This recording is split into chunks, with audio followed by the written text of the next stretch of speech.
Hey everyone, my name is Devon Milan. I am a celebrity wardrobe stylist, creative director, and designer. I also specialize in experiences and events. So that's another thing I've been branching off to. So most of you guys know me.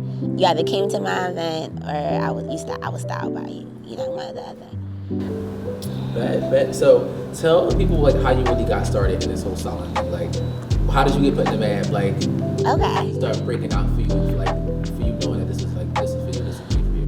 I actually grew up in fashion. So my parents are designers.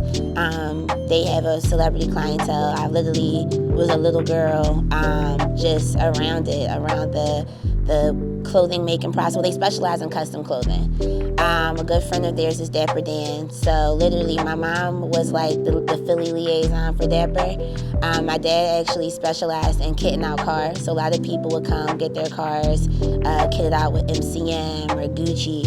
And eventually they wanted pieces to match their cars, like on TV. So my mom went to New York, went to Harlem, and literally sought out Dapper Dan, and a relationship got built from there. So he's really like a family friend. So like I said, I literally grew up in that era. So she actually was like the Dapper Dan for kids. So he kind of like took her under his wing. She eventually wanted to do custom clothing, but kids clothes, and I was actually the inspiration for that. So growing up, I would, like I said, I was like the at-home model in a way. So I would wear Tibetan lamb coats and chinchilla furs and minks and gator shoes.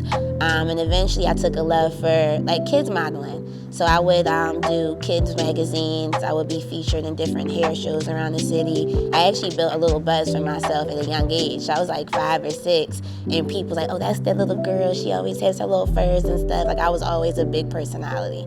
And eventually my mom started doing pieces for Patti LaBelle.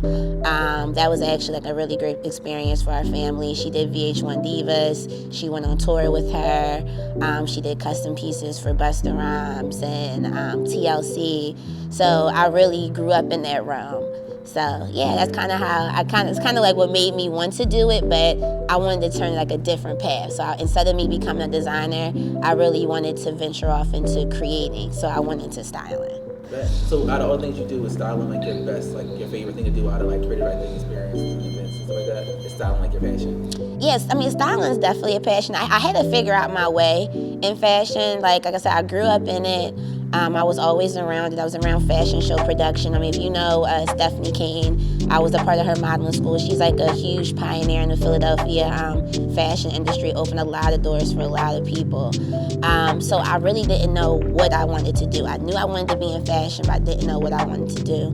So for my graduation project, and I went to a predominantly white school, which really didn't embrace fashion. I was almost like an outcast in a way for coming with my, extravagant outfits. But I put on the fashion show, and I brought Philly to Willow Grove, and that's another thing. I lived in Willow Grove. People thought I lived in Philly, so I was kind of like the new.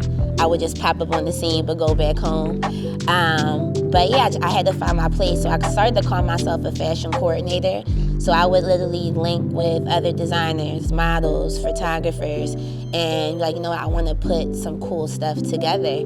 But like I said, I didn't know the title. And then when it kind of went off into branching off with styling, I would hire stylists, but they didn't really get my vision. So I was like, I really think I can do this. So I literally took it upon myself, and I just went into the field, and I would literally, like I said, reach out to other people that I felt were like me, that were strong, that had a passion for this, that really wanted it. And I was like, yo, if we all really come together and put together some really dope creative projects, all of our portfolios would eat. Because honestly, none of us at that time could afford to really put together the type of shoot that you really wanted to. So we were like, you know what, let's collaborate. So I created this group called The Link Up, and I literally linked up with other creatives that were like me. And we came together and we put together, I would say, about 6 cohesive projects. And we utilized all of our resources. So if this person had to plug with this reality star, or this person had to plug with this particular venue or videographer, we would all come together, and we put together about 6 strong projects. We put it on Instagram, we put it on V-Files, and that's when things really started to pick up. And from V-Files, they actually found me, and they asked me to be a part of Easy Season 3. from those projects.